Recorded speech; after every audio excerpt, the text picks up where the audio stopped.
Ադրբեջանական կողմն էլ արդեն ավելի հաճախ է խոսում նրա մասին, որ տեսնում է Հայաստանի իշխանությունների լեգիտիմության խնդիր։ Հայաստանի իշխանության դիրքորոշումը համընկնում է իրենց ադրբեջանցի սիրելի գործընկերների հետ, ապա հասարակությունը դրան կտրականապես դեմ է։ Եթե չի ստացվում, պիտի գնաք տուն։ Եթե ինադու եք փչացնում բոլորիս կյանքը, պիտի գնաք տուն։ Ու ես վախեմ, որ Հայաստանում էլ են նման մի բան պատրաստում, գիտեք, անել։ Բերել, հասցնել արդեն այն անելանելիության կետին, երբ որ արդեն շրջադարձ անելու հնարավորություն չլինի, մի շաբաթ առաջ բոլորով փախնել, Ադրբեջանն էլ այսպես հեգնանքով ասում, այս կողը որոշել, որ սահմանազատման արդյունքում չի պարզվի, որ մենք այդտեղից չպետք է դուրս գանք։ Ինչ վերաբերմունք ունի հայկական կողմը, որևէ մեկը հոդաբաց չհասկացավ տենց էլ։ Իդեալական տարբերակում իհարկե պիտի լինի ազգային իշխանություն, որի համար այդ մարդիկ լինեն լսելի։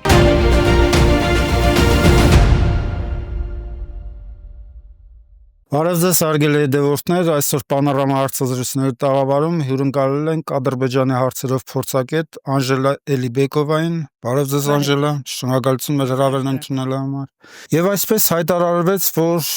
համաձայնեցվել է խաղաղության եւ համագործակցության համաձայնագրի վերջին երկու կետը, մեկը վերաբերում էր միջազգային դատարաններից հայցերի հետ վերցնելուն եւ երկրորդը ԵԱԿ Մինսկի խմբի լուծարմանը։ Ադրբեջանը ինչ է կարծում, ինչ նպատակներ է հետապնդում սրանով, չէ որ այդ հայցերը վերաբերում են ոչ միայն 44-օրյա պատերազմում Ադրբեջանի գործած ռազմական հանցագործություններին, այլ վերջին 35 տարիների ընթացքում Արցախի ժողովրդի դեմ կատարված հանցագործությունների, մարդկության դեմ ըստ էության կատարված հանցագործությունների փաստագրմանը։ Տեսեք, եկեք ամենասկզբից գնանք, արդյոք վերջի երկու կետը ձեր նշածներն են, որովհետև կարծես թե խոսքեր գնում նրա մասին, որ ոչ թե Մինսկի խմբի լուծարումն էր երկրորդ կետը, այլ երրորդ կողմերի զինված ներկայությունը, հատարկը։ Իսկ Մինսկի խմբի լուծարումը նախապայմաններից էր, ինչպես եւ սահմանադրության փոփոխությունը, այսինքն այնպիսի տեղեկատվական աղմուկ, խառնաշփոթ եւ քաոս են ստեղծել փաստաթղթի շուրջ, որ որևէ մեկը միջև վերջ այդպես էլ հստակ չգիտի 17 կետը ինչի մասին են, որովհետև անդադ խոսվում է, այսպես ֆոկուսը պահում են վերջի երկու համաձայնեցված կետերի վրա, բայց մենք եկեք ֆիքսենք, որ չգիտենք նախորդ 15-ը ինչի մասին են, այսինքն հոդաբաշխ որևէ մեկը չի պատասխանում այդ հարցին, երբ որ ուղիղ հարց են հղում Նիկոլ Փաշինյանին, ինքը ասում է, դե այսպես թե այնպես հասարակության հետ ինչ որ ժամանակում, ինչ որ ձևաչափով դրա մասին խոսել եք,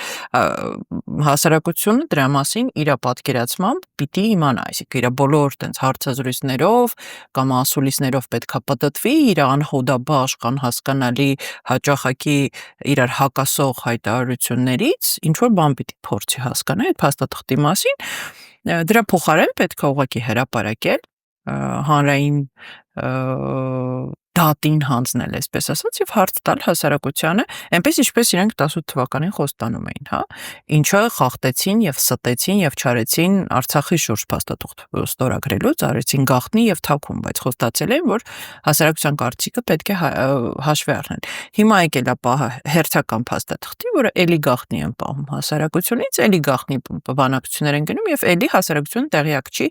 ինչի մասին է խոսքը։ Բացի այդ կան հավելյալ նախապայմաններ, որը առաջակաշում ադրբեջանական կողմը եւ ցավոք սրտի փաստաթղթերի շուրջ ինֆորմացիա մենք ստանում ենք թշնամական, պաշտոնական աղբյուրներից, ոչ թե սեփական իշխանությունների, նրանք ասում են հայկական կողմը հետևներից վազելով այդ ամեն ինչը հաստատում է։ Հիմա Մինսկի խմբի լուծարման հարցը եւ սահմանադրության փոփոխությունը դա մի քանի նախապայմաններից ընդամենը երկուսն է, որոնք ադրբեջանական կողմը առաջակաշում այդ փաստաթղթի ստորագրման համար։ Կան էլի բազմաթիվ այլ նախապայմաններ, որոնք առաջ են քաշվում եւ ես կարծում եմ, որ իրենք երկրաչափական պրոգրեսիայով շարունակաբար աճելու են, ինչպես մենք տեսնում ենք 2020 թվականից ի վեր։ Այսինքն մաքսիմալ ինչ կարողանա ադրբեջանական կողմը քերի ու ստանա ներկա իշխանություններից, քանի դեռ իրենք ֆորմալ իշխանությունը պահպանում են, փորձելու է դա անել, որովհետև ադրբեջանական կողմն էլ արդեն ավելի հաճախ է խոսում նրա մասին, որ տեսնում է Հայաստանի իշխանությունների լեգիտիմության խնդիր։ Այսինքն իրենք էլ են արդեն հասկանում, որ եւ իր համալիվը իդեպ դրա մասին բառացիորեն խոսում է, որ Հայաստանում կարա փոխվի իշխանություն եւ մենք չունենք վստահություն, որ այդ ստորագրած փաստաթղթերը շարունակելու են գործել, հետեւաբար իրանց պահանջին չէ սահմանադրության փոփոխման, հա, ասում են մեզ պետք է որ Հայաստանի բնակչությունը քաղաքացիները գնան իրենց ձեռքով ջնջեն, հա, իրենց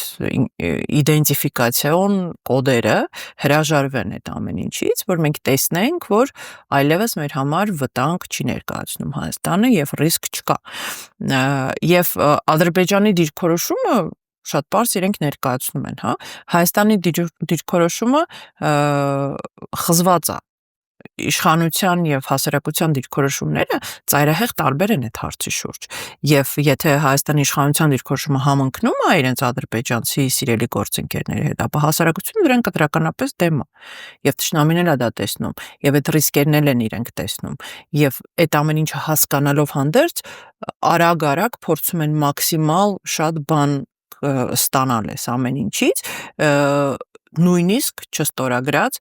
նույնիսկ ֆիկտիվ, նույնիսկ ոչինչ չնշանակող թղթի կտորի շուրջ։ Այսօր Նիկոլ Փաշինյանը ազգային ժողովում հայտարարեց, որ ինքը ըստ էության Ադրբեջանի պարտադրանքով չի գնում սահմանադրական փոփոխություններին, ժամանակին հայտարարել է եւ նոր ձևակերպում տվեց, որ հասարակության մոտ համոզմունք կա, որ սահմանադրությունը ընդունվել է խախտումներով։ Ճիշտ ասած, ես ինքս 95 թվականին եղել եմ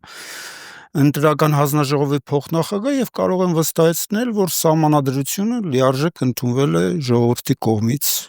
Տեսեք, այդ որ ինքը միշտ հղում է անում ինչ որ ամորֆ հասարակության, ամորֆ ժողովրդի, ամորֆ ինչ որ զանգվածի, իմ մոտ տպավորությունն է, որ ինքը ժողովուրդ կամ հասարակություն համարում է մենակ իր նեղ շրջապատը աջակիցների կամ իր, այսպես ասած, թայֆան, հա, որովհետև իրականում հասարակության մեջ լրիվ այլ տրամադրություններ են եւ սոցհարցումներն են լրիվ այլ պատկեր ցույց տալիս։ Ծայրահեղ մեծամասնությունը դեմ է սահմանադրության փոփոխությունների եւ Նիկոլ Փաշինյանի շրջապատում անցկացրած սոցհարցումները կարող այլ պատկեր են ցույց տալիս, բայց պետք է առերեսվել իրականությանը, հա, դադարել ապրել H1-ի Հայաստանում եւ առերեսվել նրա հետ, որ հասարակությունը չի ուզում դեմ է այդ փոփոխություններին, դեմ է սեփական ազգային արժեքների, պետության այդ հենքերի հետևողական փլուզմանը, որը տանում է արդեն 7 տարի շարունակ, այս իշխանությունը շատ հետևողական ձևով։ Եվ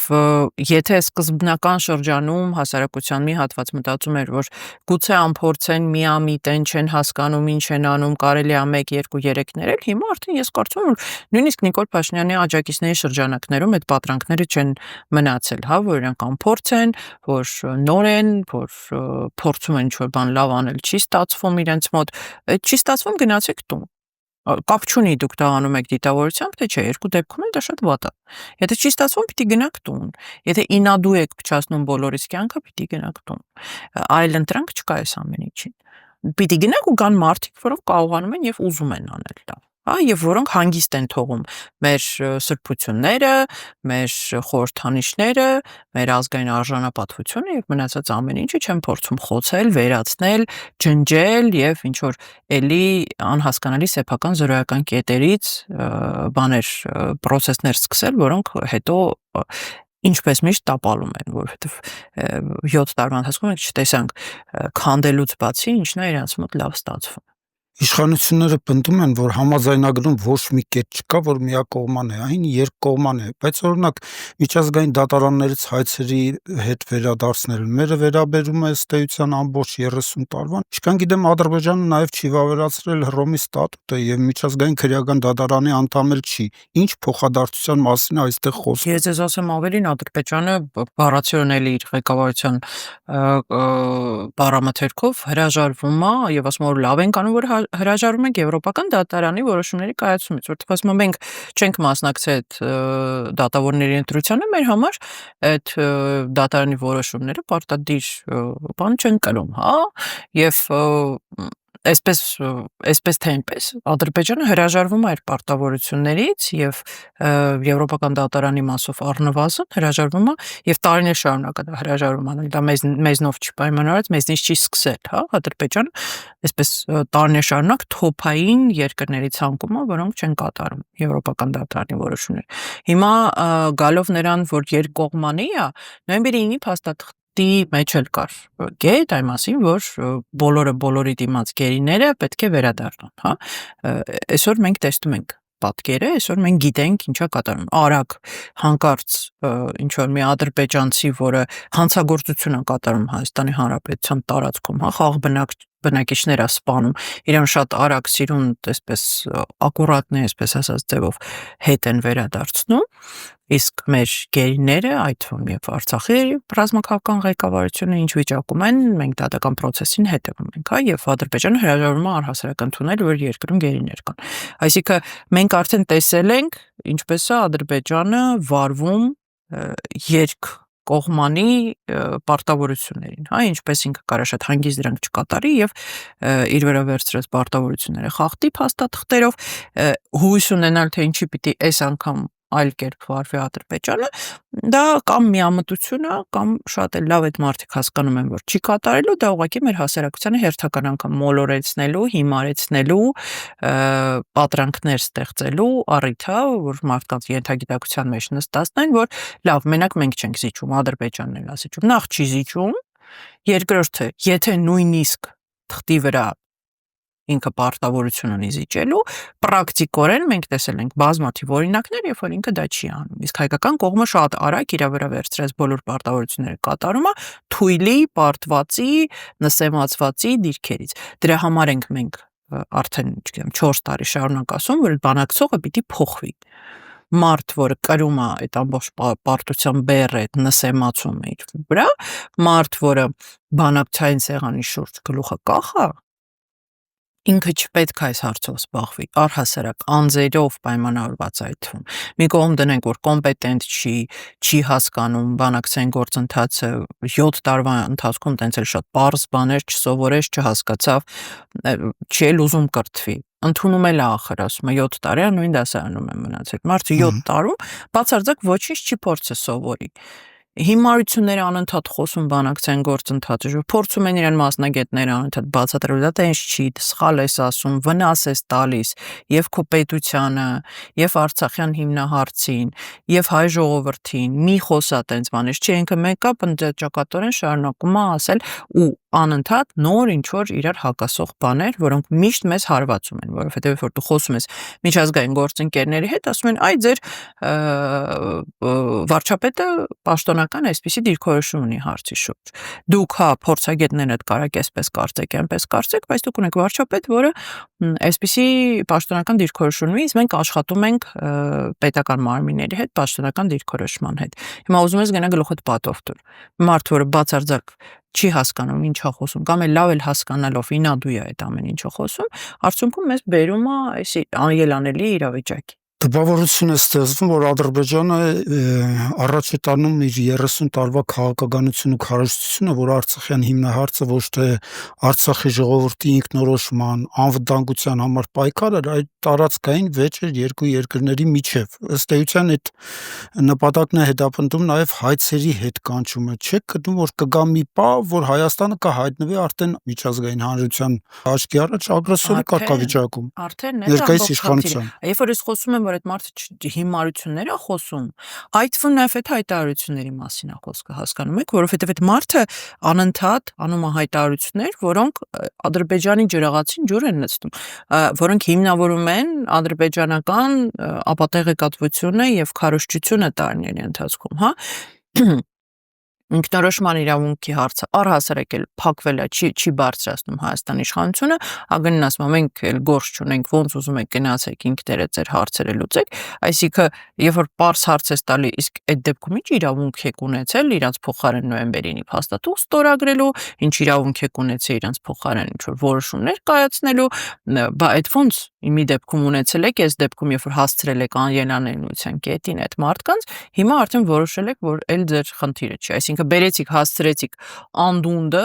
որպեսզի էլ ոչ մեկ ոչ մի ձև չկարողանա այդ հարցը լուծել, նույնն էլ Արցախի լուծարման վերաբերյալ, չի ասում, ասում դե մենք ինչ կապրենք, այսինքն իրենք գնում են Պրագայում Արցախը ճանաչում են Ադրբեջանի կազմում, ամբողջովին հետ են կանգնում, ասում են մենք էլ բանակցային գործընթացում, էլ Արցախի երաշխավորը չենք անվտանգության, հետո այդ ամեն ինչի փլուզումից մի շաբաթ առաջ գալիս է Սամվել Շահրամանյան, ասում են դե ինքը ստորագրողն ինքն էր, բա այդ ամբողջ ընթացքը ով է արել Սամվել Շահրամանյանն է այդ որոշումները կայացրել, չէ, այդ մարդը եկել է մի շաբաթ առաջ այդ ամեն ինչից ու դուք իմացել եք որ դա լինելու է։ Ու ես վախեմ որ Հայաստանում էլ են նման մի բան պատրաստում, գիտեք, անել։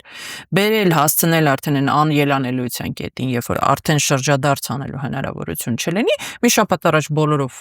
փախնեն, ինչ որ մեկին հանձնեն իշխանությունը, ասեն դե ինքն էր մեղավոր, մենք ինչ կապ ունենք։ Դե մի անգամ Արցախում իրենք դա արդեն արեցին։ Հետևաբար, երբ որ դու ճանաչում ես Արցախը Ադրբեջանի կազմում, վերածելով դա այո տարածքային եւս մեկ անգամ հաստատելով երբ որ դու ասում ես որ մենք ճանաչում ենք տեղ գյուղից այն կողմ դա Ադրբեջանը բնական է որ հարցեր են առաջանում քեզ հարգելիս բա անձամբ օրինակ քո տղան խի է Արցախում ծառայել որպես ով որպեսի ինչ եթե դու դա ճանաչում ես Ադրբեջանի տարածք մարդկանց պատերազմի ժամանակ ինչի էր կոչանում կամավորագրվել գնալ զոհվել այնտեղ Որպես ինչ եթե դու դա համարել ես Ադրբեջանի տարածք ու միշտ ես համարել տասնամյակներ շարունակ ես համարել։ Բա ինչի համար ես այդ ամեն ինչ արել։ Պարզ է որ այդ հարցը ցանկացած բանական մարդու մոտ առաջանում է, չէ։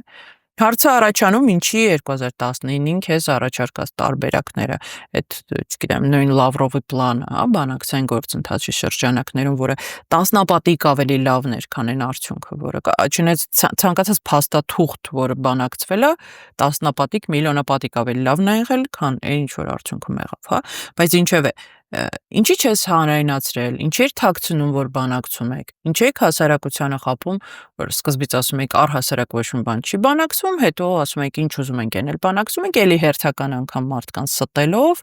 էլի հերթական անգամ այդ մարդկանց ապակողմնորոշելով, ասում եք սա լավ է լինելու, մենք գիտենք ինչ ենք բանակցում, արդյունքը տեսանք ինչ եղավ այդ բանակցությունների։ Հիմա նորից է ու նորմալ է, որ միջին վիճակագրական հայի աչքը վախեցած է, որտեղ իրանք արդեն տեսել են մի անգամ, սրանց բանակցածի ինչի է բերում։ Այսօր արդեն ազգային ժողովում հայտարարեց, որ Մեղրիով-Ասնով ճանապարհի հարցով գրավոր առաջարկներ են ներկայացրել Ադրբեջանին, Ադրբեջանից պատասխան չկա, ինչպես նաև պատասխան չկա սահմանազատման գործընթացի հաջորդականության վերաբերյալ հայկական կողմի առաջարկներին գրավոր, ձեր գնահատականը։ Իսկ ինչ են առաջարկել։ Այդ ամբողջ հարցը, որովհետև Ադրբեջանը, այո, կարա մտածի, մեկ էլ նոր նախապայմաններ առաջ քաշի, իդեպ սահմանազատման հետ կապված։ Ադրբեջանը էլի պաշտոնապես ասում է, որ մենք սահմանազատման process-ը այդ խաղաղության համաձայնագրից տարանջատում ենք, որովհետև համաձայնագիրը հա գուցե եւ ստորագրենք, բայց սահմանազատումը կարա տասնամյակներով տևի։ Եվ մենք ամեն տարածքում ամեն հերթական փուլում պետք է որոշենք հենց այդ պահի դրությամբ որ նպատակահարմար ճանապարհով են գնում այստեղ սովետական քարտեզներով կգնանք ընդ GPS-ով կգնանք այնտեղ որտեղ մեր զորքը կանգնած ատեղ կմնա ուժի կարգավիճակով մեր հասկանում եք այսինքն նույնիսկ չկա խաղի կանոններ հստակ այդ սահմանազատման չկա հոդաբաշխ բացատրություն միջև հիմա իսկ ինչի են իրենք հյուսիսից սկսել գնում դեպի հարավ եթե հարավը ամենավտանգավոր եւ ամենածանր հատվածն է ինչու չսկսեցին այնտեղից Հա, մինչև հիմա հոդաբաշխ բացատրություն չկա։ Ինչի՞ չի սկսել օրինակ Ջերմուկի հատվածից։ Հայաստանի Հանրապետության օկուպացված տարածքներից, որոնք այս պահի դրությամբ ադրբեջանական վերահսկողության տակ են ու Ադրբեջանն էլ այսպես հեգնանքով ասում այս կողը որոշել, որ սահմանազատման արդյունքում չի պարզվի, որ մենք այդտեղից չպետք է դուրս գանք, չէ՞ դուք որոշել որ պիտի առհասարակ դուրս գանք։ Հա, այսինքն այդ հարցի պատասխանն էլ միջև հիմա մեզ հայկական կողմից, պաշտոնական կողմից ոչ մեկ չի տվել, ասում են հա դե բանակցություններով այդ հարցը կլուծենք։ Ինչի բանակցությունները հենց այդտեղից չեք սկսել, եթե դա մեզ համար կենսական նշանակություն ունեցող հարց է, բարձունքներ են, անվտանգության հարց է, ինչի այդտեղից չեք սկսել։ Ինչեր պետք սկսել է Տավուշից, որտեղ ամեն ինչ մեր համար մաքսիմալ բարենպաստ էր, եւ դուք իրավիճակը բերեցիք ամենավտանգավոր մեզ համար ամենապրոբլեմատիկ վիճակի, հա։ Ինչի, այնտեղ ամեն ինչ նորմալ էր։ Սկսեիք Սյունիքից, սկսեիք պրոբլեմատիկ հատվածներից մեզ համար պրոբլեմատիկ նույնիսկ դա չեք կարողացել ապահովել, նույնիսկ դա չեք կարողացել, նույնիսկ չեք կարողացել պնդել, որ բոլոր հատվածներում միանման պրինցիպներով առաջնորդվեն կողմերը, որտեղ Ադրբեջանը որտեղ պոստպատերազմական շրջանում հասցրել է, ոնց հասցրել է, առաջարկել դիրքեր է վերցրել եւ առաջխաղացումը ապահովել, իսկ ինչ էին ասում Հայաստանի իշխանությունները։ Սև լճի 30%-ի համար կռիվ չենք տա, այս բարձունքների տարվա կեսը ձունա կռիվ չենք տա, ադրբեջանցիները կսովածանան հետ կգնան։ Այսինքն հիշում ենք, չէ՞, բոլորս այս ամեն ինչը եւ բարձա արդեն այդ մոտեցումը սահմանազատման հանդեպ։ Մեղրիով անցնող ճանապարհի մասով որոշ փակագծեր բացեց Արարատ Միրզոյանը Անտալիայում, որ մենք առաջարկել ենք էլեկտրոնային եղանակով սկանավորման միջոցով մեքենաները զննել, ինչպես նաև հայտերը էլեկտրոնային եղանակով տրամադրել։ Իսկ Նիկոլ Փաշինյանը հայտարարեց, որ կրկին առաջարկել ենք երկկողմանի լուծում, այսինքն մենք Հայաստանը երասխով հասնում ենք Մեղրի, իրենք էլ Հորադիզից Նախիջևան։ Տեսեք, ես առհասարակ այդ այսպես կոչված, Զանգեզուրի միջանցք ասածը, հայկական կողմի հստակ դիրքորոշում այդ հարցի շուրջ չեմ տեսել տարիների ընթացքում, որովհետև մեկ ասում են, դա շատ լավ է, տնտեսական համագործակցություն կլինի առաջի փուլում, հիշում եք, ասում են պետքա բացվի այդ ճանապարհը կոմունիկացիաները։ Հետո կտրուկ փոխվեց բառամթերքը, որ բացարձակ օրակարգում այդպիսի հարց չկա, բանակցային սեղանի շուրջ չկա, ադրբեջանական կողմը զուգահեռ ստեղ ասում են չկա, այնտեղ արտգործնախարարը ասում էր բանակցում ենք դրա շուրջ, հա, էլի հակասում էին իրար։ Հետո պարզվեց, որ այո կար եւ բանակցվում էր, հետո կրկին թեման սկսեցին մի քանի փուլով ա եղել, էլի մեկ իրանք առհասարակ չեն բանակցում, որտեվ հայկական կողմը կտրուկ դեմ է, հենց հերթական անգամ իրանական կողմը ասում էր, որ սա մեր համար կարմիր գիծ է, Մեղրիում մեր հետ կոմունիկացիա եւ սահմանի որևէ փոփոխություն չի կարող լինել, հայկական կողմը դից կտրուկ կանգնում ասում էր չէ, դա հարցը չի քննարկվում։ Հետո հենց բաներ էլի հերթական անգամ բռնվում էին նրա վրա, որ չբանակցում են, չլավ էլ խոսում են այդ միջանցքի վերաբերյալ տարբեր առաջարկներ են անում թշնամական կողմին, գալիս սկսում էին մարդկանց համոզել ու վերջերս իդեպ Սյունիքայցի ժամանակ մենք հերթական այդ ալիքը տեսանք, հա, որ պետքա բացվի ճանապարհներ, առևտուր կլինի, ամեն ինչ լավ կլինի, միլիոններով փող կաշխատես, երբ որ դու իրանց բարձ հարց ես տալիս, ուրա մի հատ թղթի վրա կարակ ցույց տակ ծախսը, որ հայկական կողմը պետքա գումար չէ ներդնի այդ ցախ ենթակառուցվածքը վերականգնելու վրա։ Մեր ծախսը եւ ակնկալվող շահույթ այդ ամեն ինչից, որովհետեւ ես վստահ եմ, որ եւ ցանկացած հոդաբաշխ մարդ, հա, վստահ է, որ Ադրբեջանը չի անի որևէ քայլ, որը կնպաստի Հայաստանի տնտեսության զարգացմանը, որովհետեւ իրանք դրա մասին բաց ասում են, ասում են մենք չպետք է անենք այնպես, որ Հայաստանի տնտեսությունը զարգանա, որ բանակը կարողանա վերականգնվի, որենք էլի ռևանշիստական տրամադրություններ ունենան եւ մեր խնդիրն է համար 1 պահել այս վիճակում Հայաստանին կախյալ լինի։ Այսինքն այդ ով է ասել, որ մենք այդ միլիոնները